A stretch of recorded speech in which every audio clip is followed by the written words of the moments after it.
thank God in this case, the fact that there were no fatalities and that the weapon of choice was a knife and not a bomb or an automatic weapon. The cumulative effect of these kinds of attacks on our society can really be devastating. So this is the kind of thing that we've all been concerned about, and rightfully so, as we see the spread of this Islamic jihadist rhetoric around the world, and it takes hold.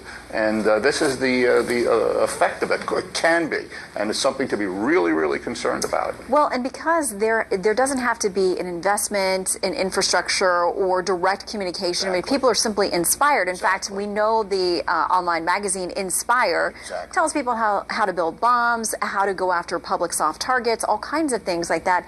So how in the world do we have an expectation that our intelligence agencies and men and women who are working so hard and those on the front lines can put a stop to this when somebody could completely, without ever contacting one other individual, do something like this? Well, you're exactly right in your characterization.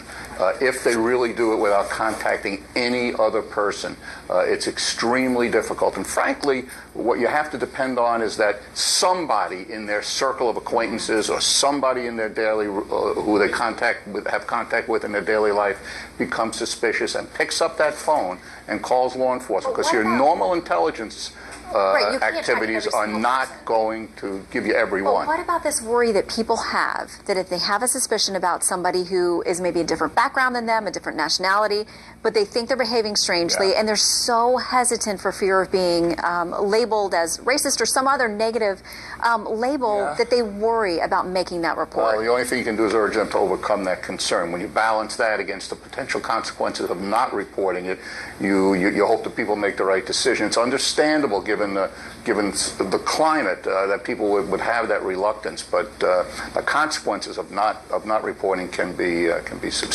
much, much worse. Steve Pomerantz, thank you for lending us your expertise and coming in. We appreciate it. You're welcome. Leland.